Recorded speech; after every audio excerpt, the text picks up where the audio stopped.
for attending tonight's meeting at the Shaw Auditorium for October 1st, 2012. And before we start, I'd just like to make a couple of announcements that are very sad and disappointing. First, maybe a number of you knew or certainly were familiar with Walter Cordery from the Daily News. Walter passed away over the weekend in a very short notice, which was a great surprise to all of us.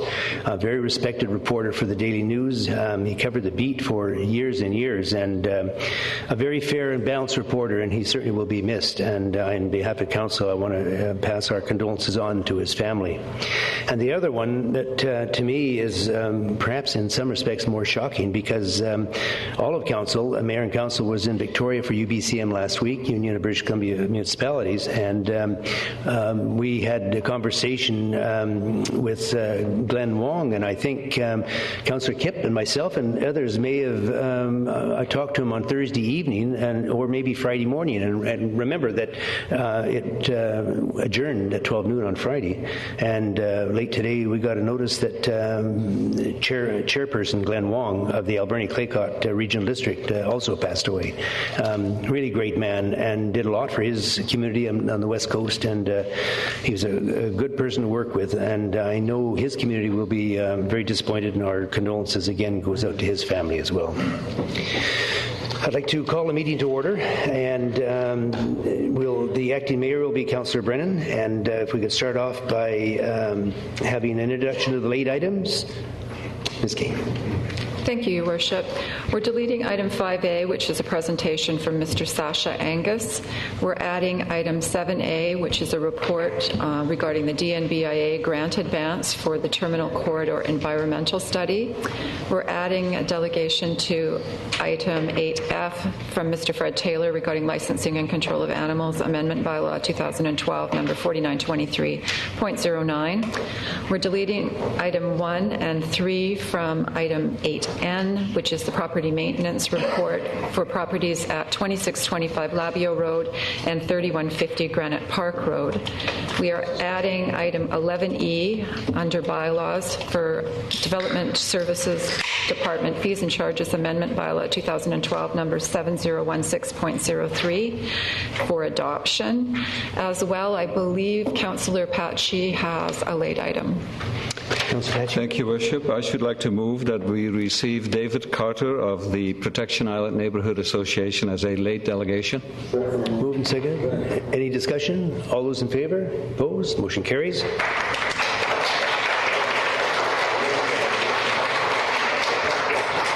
So we'll now ask for an adoption of the agenda. I just want to get clarification on one thing. I think on the third item, Mr. Fred Taylor, I believe it's a party of two making the presentation, is it? Anyway, we'll ask now if we could ask for an adoption of the agenda as circulated. And second, all those in favour? Opposed? And the adoption of the minutes. As amended. Moved and seconded. All those in favor? Opposed? Carried. Now, Mr. Well, Your Worship, you jumped ahead, but you're going to ask him to come down. And well, Mr. Carter is here. I was going to move to have him at the beginning of this session, and he's here. So, but I guess we have to go through the motion to. We have to go through the motion. So, seconded. It's moved and seconded, and all those in favor. Welcome, sir. Mayors, councillors, my name is David Carter, a member of the Protection Island Neighbourhood Association. Thank you for the opportunity to speak this evening. Protection Island, a part of the city of Nanaimo, is an island populated by students, artists, musicians, doctors, tradespeople, professors, local business owners, scientists, engineers, architects, and lawyers. Some of our islanders have lived there for more than 40 years. Others will live there another 40 years. All these people love downtown Nanaimo to work, to dine, to do business, and enjoy all other aspects of our fine city. In fact, we do so to the tune of $2.7 million annually through the downtown boat basin. Our small commuter boats and the Protection Island Ferry form our only means of access to the city of Nanaimo. The downtown boat basin began as the only entry to Nanaimo before road and railway. For Protection Islanders, it remains the one taxpayer-owned facility. Daily, we have 50 commuter boats with permanent moorage, some held for more than 40 years. Nearly 30 more commuter boats have waited years for slips. In addition, we have 90 or so islanders that use the complimentary tie-up to shop, do business such as banking, library, doctors, theatre, and to enjoy downtown. As the city emphasizes development along Stewart Avenue, the number of small boat slips in the Newcastle Channel will in time disappear to new marinas for larger boats. This will increase pressure on access to the downtown boat basin. We believe it is our City of Nanaimo's fundamental responsibility to join with us at the discussion table to arrive at a satisfactory solution to our public access requirements.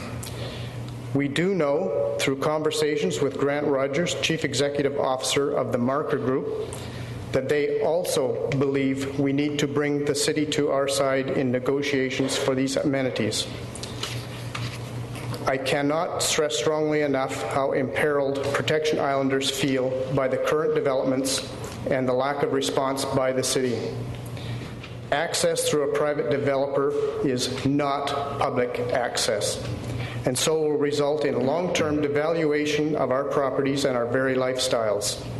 Please consider your fellow citizens and help us meet our goals. Bring this issue to the table now. Thank you, sir. I think there will be...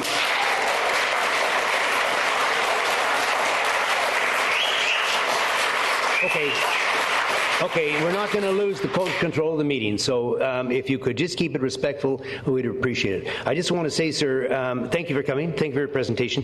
And I want to assure you, and there'll be some members of council who want to speak to this as well, but I think I reflect the view of council that we all see the need to work closely with Protection Island. There's no intent on our part whatsoever to not do so. It's my understanding from a conversation we had actually today with the Port of Nanaimo that they do have the right under the contract to approve any changes that may happen in the future with Marker. And we made it absolutely clear that we want to see the interests of Protection Island looked after first, and that any changes to access or entry points from what it now exists will be aggressively pursued by the city. And they're aware of that position, and they assured us that because they have the right under contract to approve or not approve any changes that they attempt to make, I think we have a certain amount of control on that. But I just want to say, sir, we're with you. We understand your needs, we understand your concerns, and we're going to do all we can within our power to protect your interests. Councillor Patchy. Thank you, Bishop. Thank you, Mr. Carter, very much. There are just a couple of things that you and I have talked about over the last couple of weeks that I think are important for you to clarify while we're in an open council meeting. The first one being that regardless of what idea any of us might have about a working harbour, quote unquote, there is a process, and the Port Authority and Marker have come to some conclusion at some point, I think, that will change the aspect of it. But I just need to hear from you tonight that the Protection Islanders are not opposed to that particular plan per se. Am I correct in assuming that? The Protection Island Neighbourhood Association has pursued the right of public access to the downtown boat basin on behalf of Protection Islanders. Thank you for that. Second statement, and see if you conclude with that, is that with your negotiations with Marker, what I understand to have been 5% of the kind of moorage slips that you need, up to 20 feet, has now been increased to 27%. Is that correct for me to assume? Something along those lines. The moorage, of course, as you know, has been negotiated between the Protection Island Neighbourhood Association and the Marker Group without any outside influence. This has been all our own effort, and it's difficult for any of us myself included, at this point in time in history to say that any or all of this will be satisfactory in 30 years' time. And remember, gentlemen and ladies, it is a rock. It is a residential neighborhood of Nanaimo, and there's 30% more land to be developed over there, and it is already divided, sewered, and watered. So, it's very difficult to speak to the infrastructure as being sufficient at this point in time, but that's what we've negotiated so far. Two short ones. The next one is where it concerns market rates. Could you give me your opinion about what might happen if you're asked to be paying market rates? Well, I mean, my opinion would be my opinion, sir, and those of the island would vary. Let's put it this way. Protection Islanders are very self-sufficient people. We have all paid our way through this world. I don't think any of us are wanting to escape that fact. But on the other hand, we don't want to be usurious. We don't want to be overpriced. Okay. Your Worship, if I may have the final one. You mentioned that in conversations with Mr. Rogers, the CEO of Marker Group, he is also of the belief that the city needs to come to the table, quote unquote. Could you put that in context for me, because that hasn't happened? Yes, that conversation actually happened more than once in talks with the Marker Group, and it's as I stated it, that the city needs to come to the table. They could not understand, it was their expression, why the city wasn't there at our side in conversation with the Marker Group. Because to them, there are issues that they need to address with us present, with the three groups present, and they have not illuminated us on exactly what they would speak to, but they have said several times that the city needs to be with us in the conversation. Thank you, Mr. Carter. And we will. Okay. May I add one more to your comment, Mr. Mayor? Sure. The issue is really the 30 years. Yes, that's my understanding too. This is what constitutes public access, and truly anything less than something that reflects certainty in this matter is going to be inadequate. Well, I'm just going to give my own personal opinion. I think it's going to be difficult to coerce either the Port or Marker into a 30-year contract. I understand from your standpoint why you would want that, but that's an exceptionally long period of time, because my understanding is over the last 20 or 30 years, and maybe longer, when it was originally the Port Authority back in the 50s, it was just a year-to-year understanding and an agreement with the Protection Island residents as far as access went. That's correct, sir, but on the other hand... Let me finish. I didn't interrupt you. Let me just finish my point, and then I'll give you your chance. And then I understand when the Marker came in, and this is hearsay, I wasn't there, but Marker indicated that they've now said, well, they understand a year isn't long enough, and they've offered 5 years, and that may or may not be acceptable to you. And I have no idea what response they gave you to the 30-year suggestion you've made. Our problem is I don't know as a city if we can impose 30 years on them. I don't think we have that legal mandate to do so. First of all, the city has moral suasion. It could be at our side in the discussion. And we will be. And secondly, as to the one-year lease, remember, we are changing from what it is now to a private ownership for 30 years. So that's a change in itself. And also, I know you mentioned in a letter to ourselves that there was no such animal as a longer term than that one-year lease. However, if you examine the Palms down the channel in Newcastle, they offer 25-year leases. They sold them off. And this is a potential here in the Marker Group development as well, that this may well be sold off as a docominium. And this is a possibility. And I would like to ask the Mayor, for instance, if the Marker Group, if we have so little control from the city's point of view over that development, should they decide to build two-story boathouses, what is the city's response? Well, the city's response would be go to the Port Authority and ask for their assurance that they will turn that down. Well, exactly, and that's why I would ask that the city do the same thing for us in respect to our long-term merge. Yeah, don't misunderstand me. When you have the position that it's 30 years, that's the position the city will support. What I'm trying to explain is that I don't know that we have any legal authority to make either side agree to that, but we will certainly stand your case with you and go to whatever meeting you need and support you on that. So we have at this point in time, then agreed that we can call upon the city staff to go to meetings and negotiate with the market group and the Port Authority over our tenure or whatever else should arise as a solution to our problem. That's correct.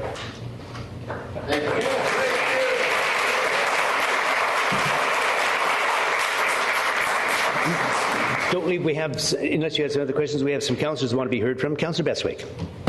Thank you, Worship. Thank you, Mr. Carter.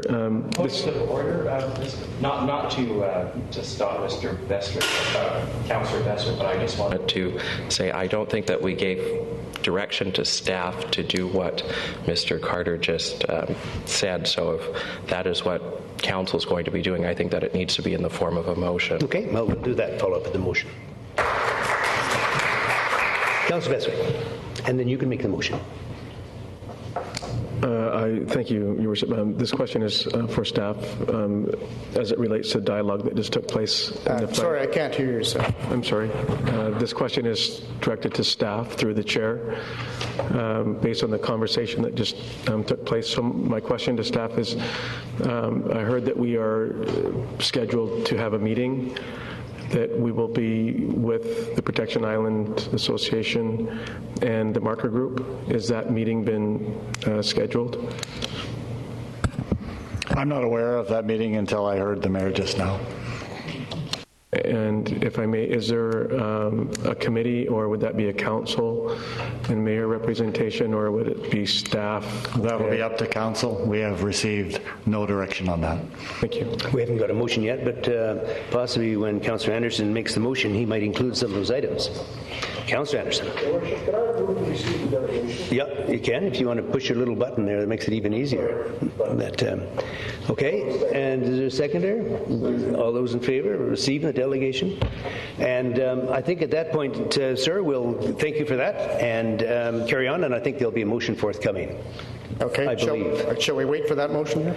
Well, it might be a bit of a wait because there's a lot of other things in the agenda, but the motion will be forthcoming, and I would think at the discretion, Ms. King, is it lawful to do that right now?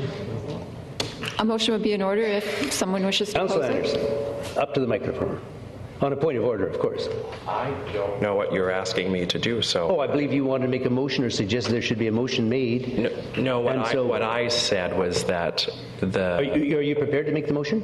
No? I'm not prepared to make your motion for you. So does someone want to make a motion on this? Councillor Brennan. From what I understand, the mayor made a suggestion, but it wasn't taken up by council, and I understood that Councillor Anderson has been waiting to make a motion different than your... Okay, make a motion of his choice. So the motion that I would like to make is to direct staff to invite representatives from the Nanaimo Port Authority to a future open council meeting to make a presentation to council on the new marina development. And will the residents of Protection Island be invited as well? They are more than welcome to our open council meetings. We'll be here.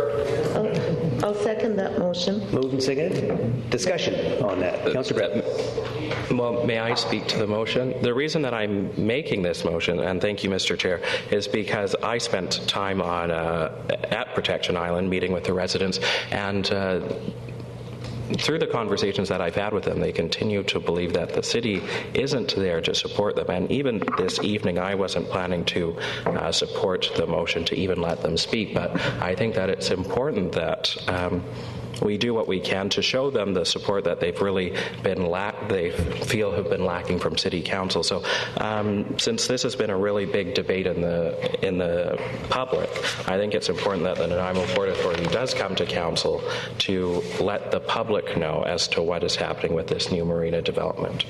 Okay, thank you. Councillor Patrick. Thank you, Worship. Yes, I concur with Councillor Anderson in that it is really important for us to, in an open council meeting, get all sides of the story, and that includes the Port Authority, no matter which side we're on in this case. So besides the Port Authority, I would not mind if they brought Market along as well. But it has to be an open council meeting, and the only thing I would like to move, if I can, as a friendly amendment, to make sure that that happens at the next open council meeting. as Subject to opposed to any. availability of the port. Sure, that's a friendly one.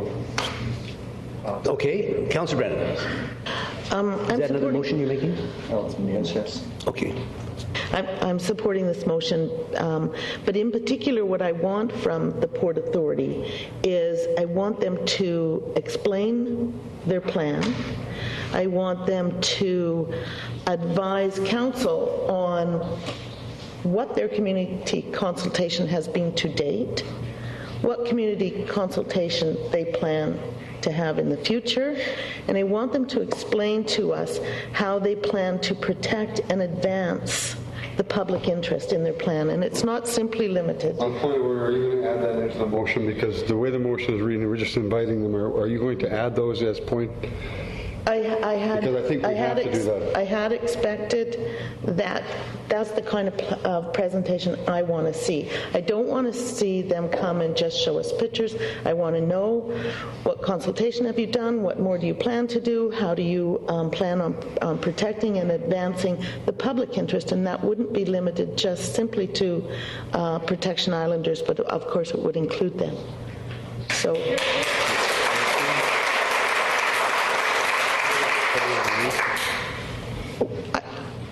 I think that staff heard that and would explain to them. However, Mr. Kinney, are you aware of what we're saying here, and are you in agreement? Well, I think it's really up to the port. I'm sure they'll listen. But the motion was made, and I just want to make sure that our staff got it. I'm just saying that I think the port will advise them to watch the video, and they'll listen to the comments that are made, and I think they'll make their presentation based on what they learned from this.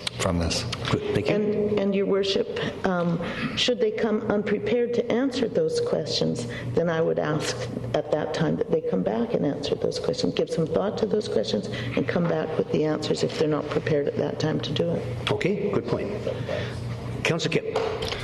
Thank you, Your Worship. My only concern is we had a motion on another issue, and I thought the trees were protected. And without that clear in the motion, the trees were gone.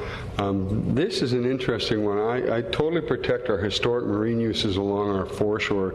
It's part of Nanaimo's culture and history, and Protection Island is part of Nanaimo. The wharves that I think that they're giving up have been paid for by government money over time through revenue sources of freighters coming in and however we've made money on it. But the revenue generation for the downtown core, all of that needs to be really explained. The other side I want the people in the audience to know is the fact that we don't have a lot of input on that federal and provincially controlled land. We're really at an arm's length. We have representatives that we appoint to committees to deal with this and get reports. And I believe, from my perspective and some of my peers here, we found out about this the day before it went in the paper.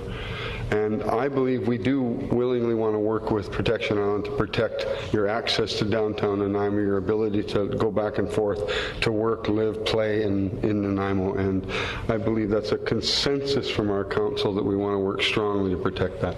Thank you. Ms. King, could I get you to read the motion as it stands, and let's see if everyone's in agreement on it? The motion, Your Worship, is that Council direct staff to invite representatives from the Nanaimo Port Authority to the next regular council meeting to make a presentation on the new marina development. Does that capture the message for everyone? Okay, it's been moved and seconded. All those in favor? Opposed? Motion carries. And we'll move now into the presentation that has been pulled and moved into the Mayor's report. And I have three things. The very first thing I want to mention is that while we were in Victoria at Union of BC Municipalities, UBCM, the City of Nanaimo received this award in recognition of your efforts to promote small business growth in British Columbia. Nanaimo, 2012 Vancouver Island Coast Most Business-Friendly Community community, which we were very pleased to accept. I think Councillor Brennan and Councillor Patchy and Councillor Johnson was there to accept it on our behalf. Thank you very much. Second item I wanted to speak to the crowd that is disappearing quickly on us is thank you, the YPN. And for a number of years now, downtown Nanaimo has been saddled by that disgraceful purple building formerly occupied by A&B Sound. And try as we could not get them to change the color on it. And yet the young professionals of the Nanaimo YPN group took it upon themselves, and with some 3 weeks' notice, they were able to extract approval on it and paint the building sort of a putty gray. And I can tell you it's extremely attractive, and a huge credit to the YPN for their work. And the third item is we have an announcement from Councillor Anderson. Thank you, Mr. Chair. Actually, that was my announcement, but so I just want to reiterate once again the great work that the YPN does in our community. We're very fortunate to have this group that continues to see issues in our community and wants to make Nanaimo a better place. My note just said, under this mayor report, may I report something? I have something quickly to say. Does it say anything about the message? I would, if I'd known that, I could have shared the message with you jointly. We could have done a Mutt and Jeff thing as we went along. Anyway, the point's taken that YPN does a huge amount of work for this community, and we're all better for it. So, that said, where did that come from? That said, oh, Chris. Sorry, I didn't see you there. Next item is the administration, Downtown Nanaimo Business Improvement Association, DNBIA, grant advance for the Terminal Corridor environmental study. Staff recommendation that Council approve advancing the 2013 grant funds of $225,101.71 to the DNBIA to provide the necessary cash flow to complete the environmental study being conducted on the Terminal Corridor funded by a provincial grant. Moved. Second. Discussion. Councillor Patchy. Thank you, Worship. To staff, if I may, for clarity's sake, I am wondering if you could just explain the province's commitment to this. On page 16.3, the very first sentence states that the DNBIA has recently been awarded the amount, and I just would like to have your consensus on that. Mr. Howard? Your Worship, the DNBIA took the lead in applying for a brownfield grant application. It was a provincial grant application, and they were awarded the full amount of the grant. That's the $217,500, and it's essentially for an environmental study for the Terminal Avenue corridor from Comox and up, I forgot the name of the other street, Nickel Street. And it goes up to the bank. So that grant application we're just waiting, or the DNBI is just waiting for the final signature from the province, but they've already received the preliminary approval.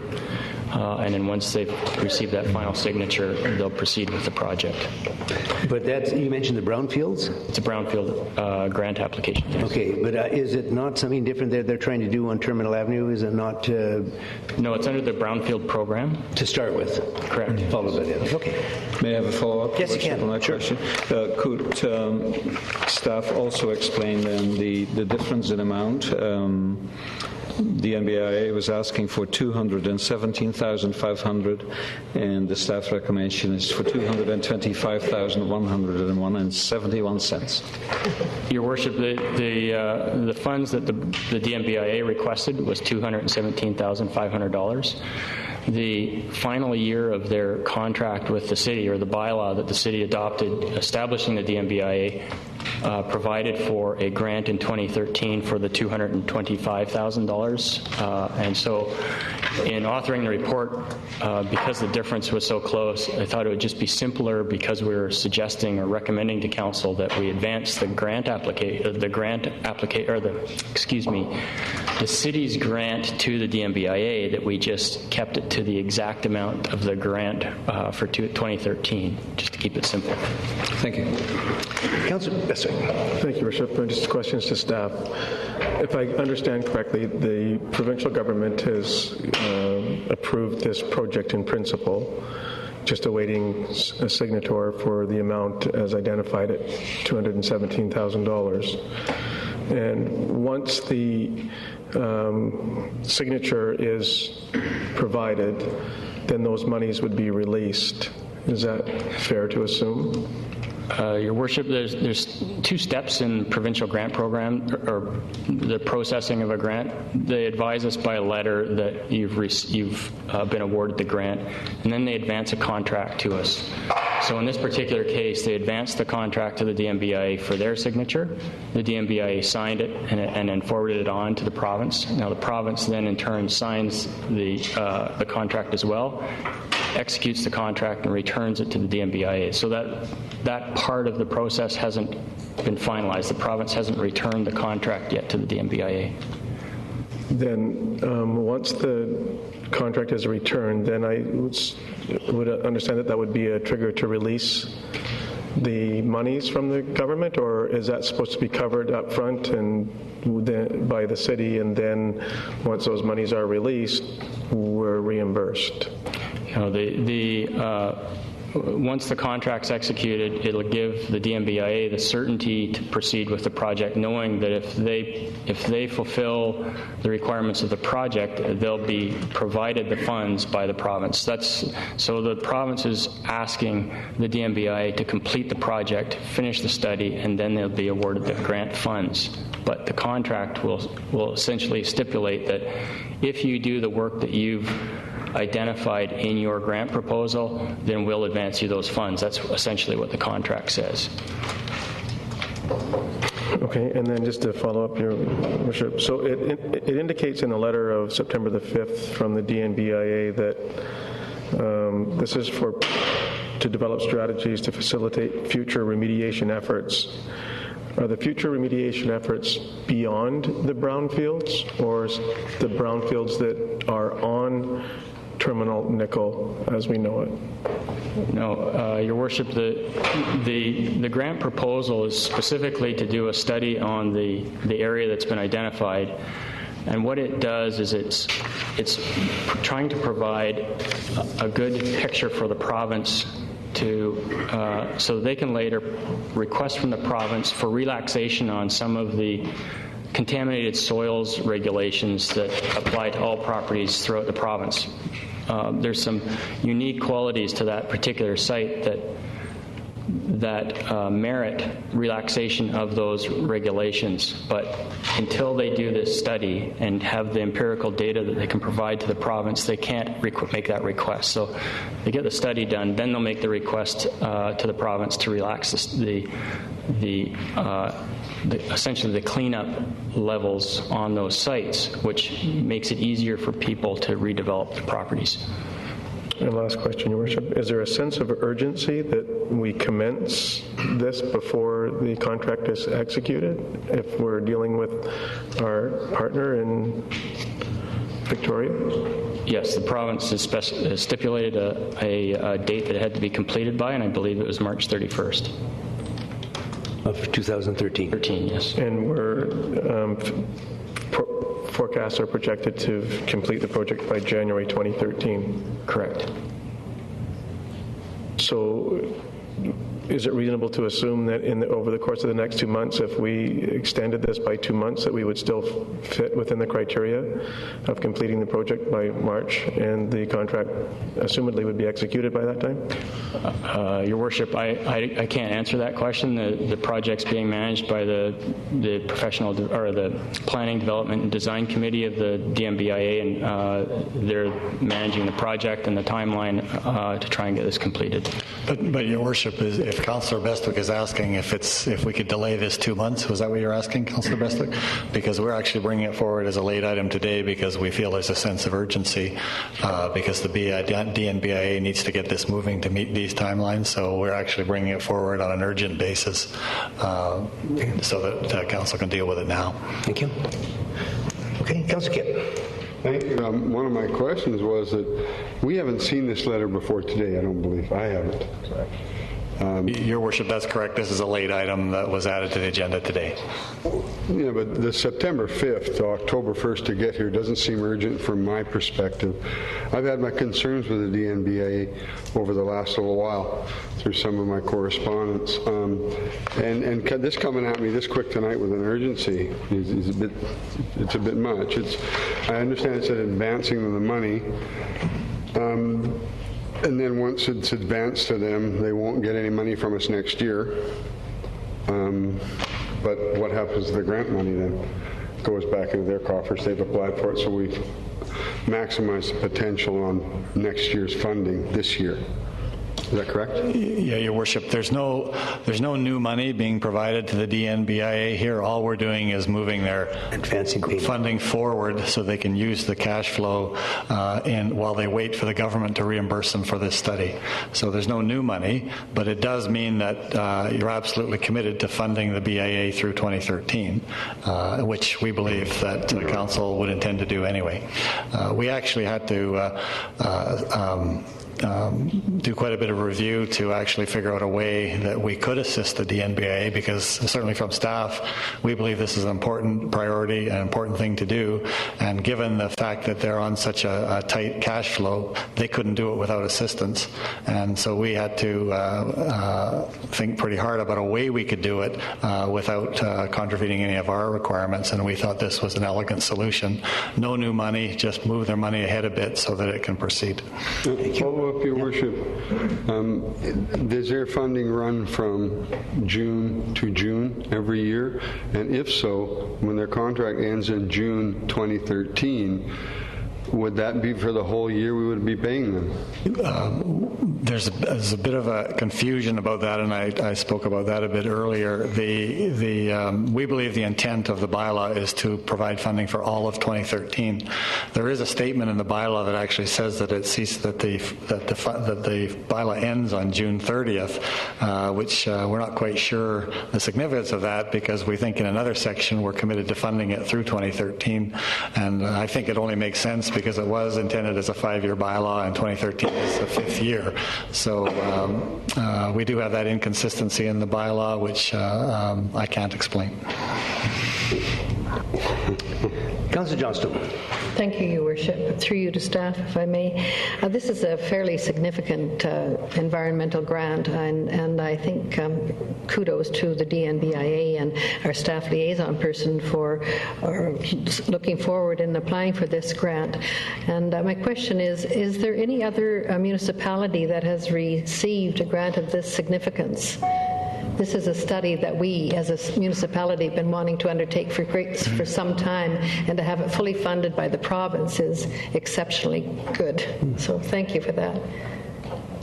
Your Worship, I don't know if other municipalities have received a grant of this size for this type of project, but one thing that is unique about this project is that it is made up of a large number of properties, which is particularly intriguing to the province, and they're very interested in the outcome of it, because most of the time it's usually one property owner that they're dealing with. In this particular case, it's many property owners. Thank you. Councillor Brennan. Thank you, Your Worship. This is a really important environmental piece for the city. It's something that I think I would say almost anyone who likes to talk about redevelopment in this city, talks about the gateway and what it looks like when you come into it, specifically mentions this area of Terminal Avenue and how it absolutely needs to be upgraded and developed. We have an opportunity. We have an organization in town. We have an organization of business people, downtown business people, who've said they will apply for the funds, they will do the work, the report will be available to us, and they will, and this will form the really fundamental step in redeveloping that piece of Terminal Avenue. It seems to me to be throwing the baby out with the bathwater to quibble over dates and 2 months, supplying the money 2 months early. This is fundamental to the development of our downtown, fundamental to the development of our city. I don't know how many people have told me what a mess that is, and they don't understand why we don't tackle it.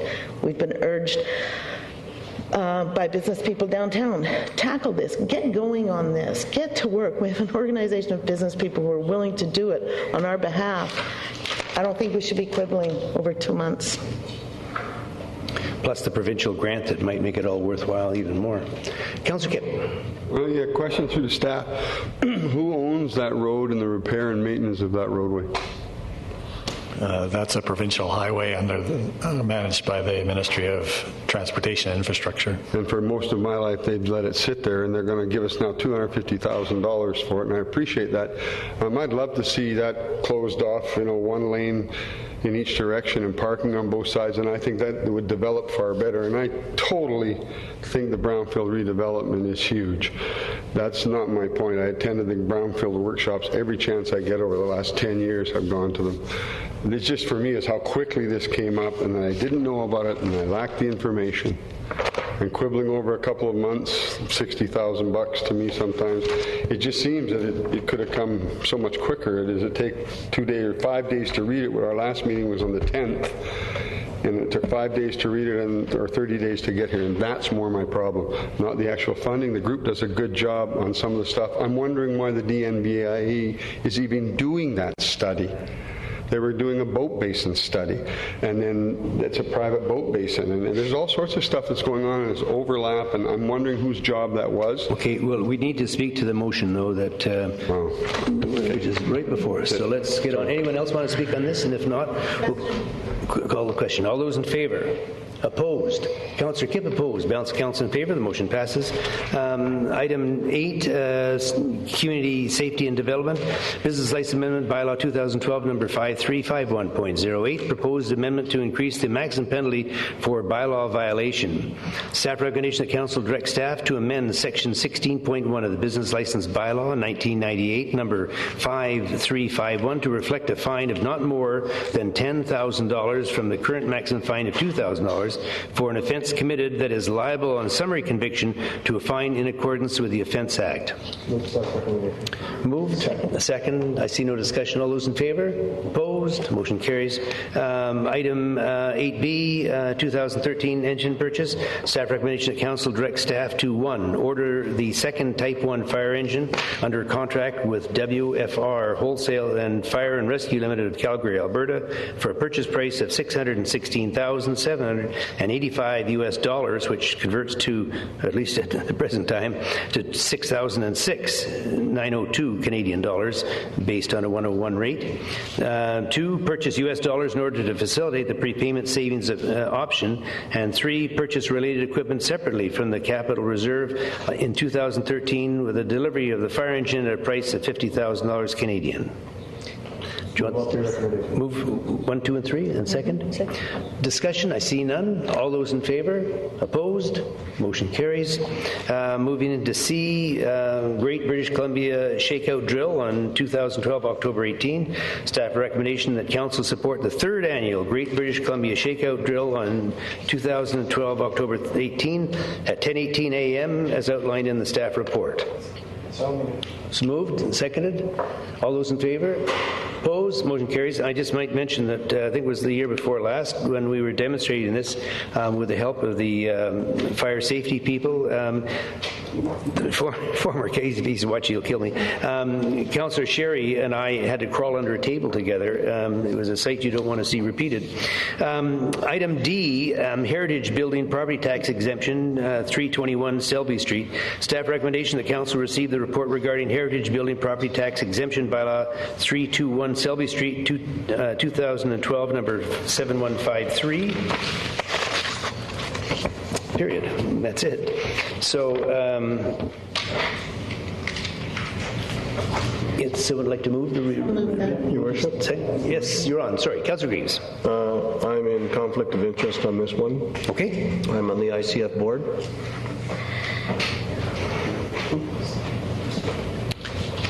Okay, Councillor Patchy. Thank you, Worship.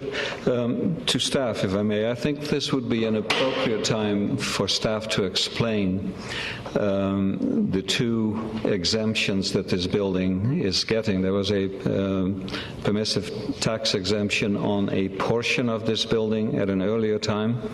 Now we have the heritage tax exemption that was approved in principle in 2010, and I also would like to have staff's opinion as to how binding that in principle quotation is or not.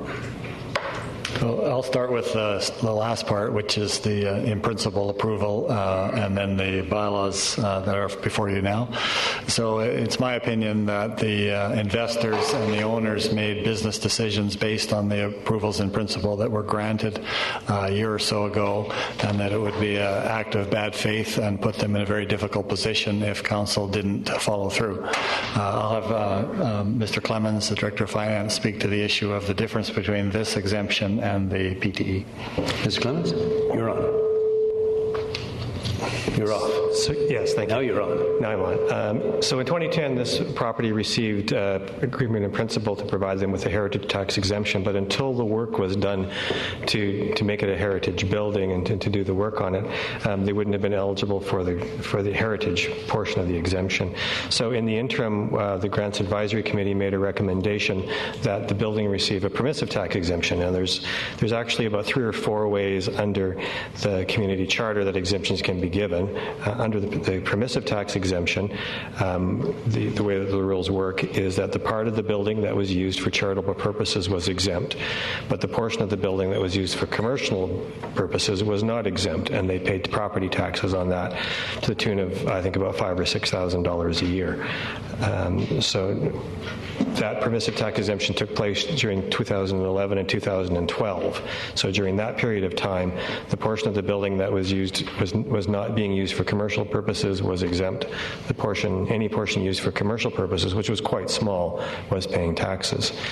So what this bylaw is going forward now for 2013 is a heritage tax exemption bylaw, and under the heritage tax exemption rules, the entire property is exempt regardless of the use of the property. So that's land and improvements both. I have a follow-up here. Yes. Worship. Could staff then also explain how in the last sentence in the first paragraph on 23, this will make it fully exempt from all forms of property tax, including school, regional district, and hospital. How are those last 3 achieved as an exemption? There is provisions in each of the respective acts, the School Tax Act, the Hospital Tax Act, and whichever other ones that govern the other issues, that they say that when a heritage tax exemption is given, that they will also exempt those portions of the tax bylaw bills as well. Thank you. Councillor McKay. Thank you, Your Worship. Just for clarification, so there's nothing different being applied here than any other heritage building property tax exemption. It's exactly the same. Your Worship, I'll address that one. There's only 3 buildings in Nanaimo that have a tax exemption of this significance. One is the Great National Land Building on 17 Church Street. The other is the Painted Turtle Guest House. And the other final one is the Gazola Block, which has a restaurant and some apartments in it. So those are the only ones. I think they were done on the residential conversion legislation, but it's similar to the heritage legislation. And this would be the 4th one in the city that has this full exempt status. Thank you. Okay. Councillor Beswick. I'm just going to move the number 1, Your Worship, that Heritage Building Property Tax Exemption Bylaw 321 Selby Street, 2012, number 7153. Moved and seconded. Any further discussion? All those in favor? Opposed? Motion carries. That Heritage Building Property Tax Exemption Bylaw 321 Selby Street, 2012, number 7153, pass second reading. Moved and seconded. No discussion. All those in favor? Opposed? Motion carries. Number 3, that Heritage Building Property Tax Exemption Bylaw 321 Selby Street, 2012, 7153, pass third reading. Second. All those in favor? Opposed? Motion carries.